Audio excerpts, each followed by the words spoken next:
Eu vou falar aqui com o Kaká, né? Acho que eu vou chegar perto do Kaká aqui, galera. Tá meio longe aqui, né? Vou dar trabalho para nosso câmera aqui, mas beleza, vou sentar aqui agora. Para quem ainda, às vezes, já viu o Pop Mind tocar, mas ainda não conhece assim tanto o Kaká. Conhece assim, já viu ele tocando com o Pop Mind já, tal, tá ali no palco, mas conhece pouco da história, talvez, desse grande guitarrista aqui. O Kaká, eu queria que você falasse um pouquinho da sua trajetória antes da banda, né? Você tinha uma banda de jazz e tal, estudou música, aquela coisa toda. Bom, eu comecei com banda, até os meninos viam o tal do Nostradamus em Pinhal, muito tempo. Assim, a escola inicial foi o rock mesmo, né? Não tem como negar isso, um guitarrista, 15 anos, o instrumento de rebeldia era a guitarra, é ainda, né? E passei pelo rock, tive uma época um Pink Floyd cover, sempre gostei muito do progressivo, até sempre quando acabo muito conversando de som com o Matheus sobre isso. E aí eu fui para São Paulo. E lá eu fui fazer faculdade de música e acabei entrando pelo meio, assim, pela causa da acadêmica, do som mais acústico, a guitarra acústica, assim, a guitarra e o amplificador mesmo, né? E aí eu vi esses meninos tocando uma vez Andradas. Eu falei, eu vou pedir uma canja, né? Aí eu fui conversar com eles, até teve uma frase célebre do Sandrão, falou, pô, Kaká, mas eu conheço você de velho, mas não é que eu te acho velho, entendeu? E aí acabei pegando amizade com eles. E assim, o Sandrão, padrinho de casamento meu, mas eu acabei fazendo mais som no começo com o trio Smith, né? Que era os três meninos que faziam, né?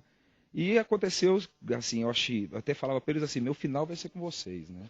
Aí tá aqui agora, né? No final com eles, mas o final ainda não é o final, mas na verdade é o começo, né? É o começo do fim. E eu passei 5 anos em São Paulo tocando mais essa escola jazz, modo de dizer, pela a maneira do pensamento estrutural, a harmonia da música. E vinha com eles e dava uns trabalhos, né? Queria envenenar acorde, fazer tudo. Tira essa B13 daí.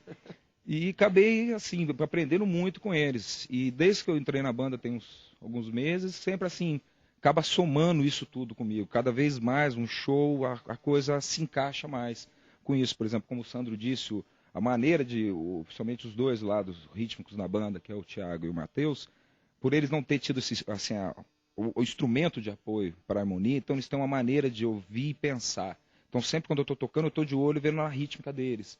O Sandro, o baixo é o elo, né, entre a rítmica e a harmonia, né? Então sempre que você está olhando o que está acontecendo, a pulsação. E o Du, eu sempre chamei o Du de guru meu nessa parte aqui. E acabei distanciando um pouco disso, dessa onda minha que eu fazia em São Paulo, mas agora estou com eles, estou fazendo dentro da minha parte, assim, porque eu não tive tanto essa prática do rock em si, né, do efeito. No entanto, uma guitarra semiacústica que eu uso, uma gordona, né? Eles olham, mas parece que você fica pequeno perto dessa guitarra, sendo muito alto.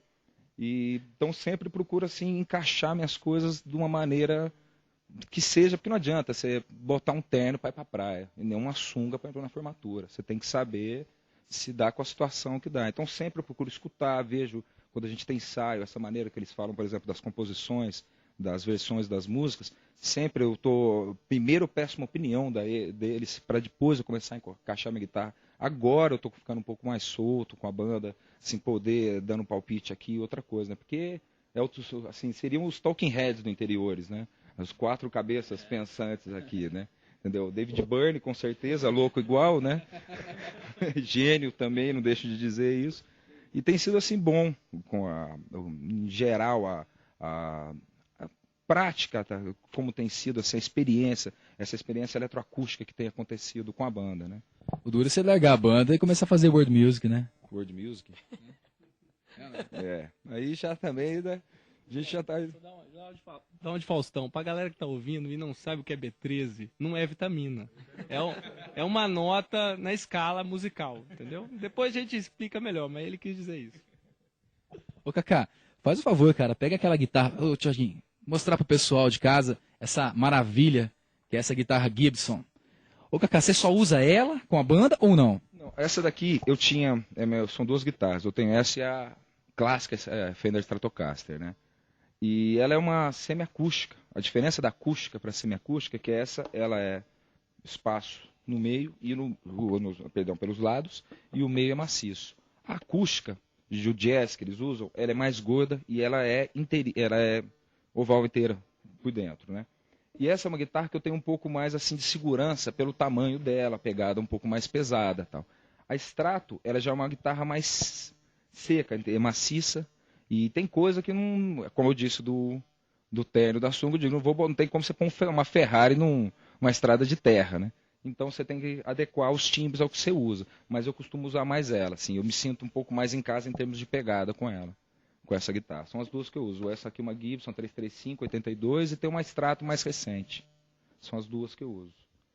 Legal, dá um close aqui, Túlio. Geralmente eles chamam a pele de Mickey por trás, assim, ela tem um formato meio Mickey, que eles mexem com ela, tudo isso, mas é uma guitarra clássica. Eu, assim, já tive muitas guitarras, até esse tempo atrás eu estava fazendo umas contas desde a minha história. Eu considero essa guitarra uma das guitarras mais versáteis que eu já vi. Que eu já toquei, pelo menos, assim, eu posso garantir essa daqui.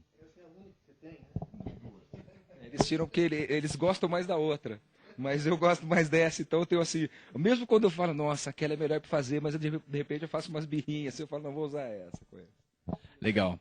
Ô, Cacá, também você vai shows direto também, né? Foi ver o Seal em São Paulo, o que você achou?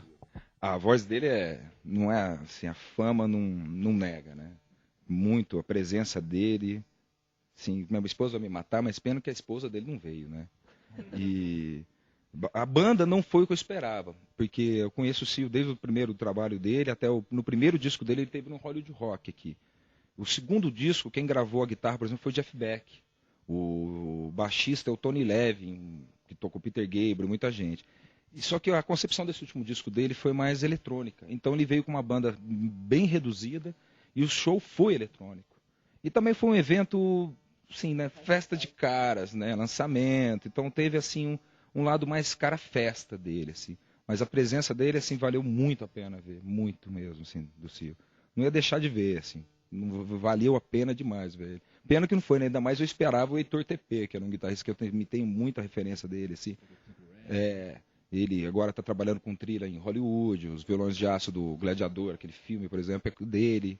Ele trabalha com o Franz Zimmer, que é um dos maiores, assim, desses criadores de trilha sonora para Hollywood, né? E eu fui um pouco nessa, né? Acabei decepcionando no começo, mas tinha uns vinhos de graça lá, a gente entrou na onda do filme, né? Do show. E você falando de referência, dessas coisas, por exemplo, o Heitor TP é um brasileiro que muita pouca gente fala, né? E acabei esperando um pouco esse lado do show, mas o lado dele, da coisa. Por exemplo, ele não tocou músicas do segundo nem do terceiro disco. Então eu vi muita gente até criticar por isso. Mas tem que respeitar o trabalho dele, né? Tá aí, né? Esperar ver se na próxima ele vem com a banda mesmo, né? É isso aí, perguntei do Cio porque eu gosto muito do som. É isso aí, galera. Você entrevistar uma banda de conteúdo é isso, né? A gente fala várias coisas.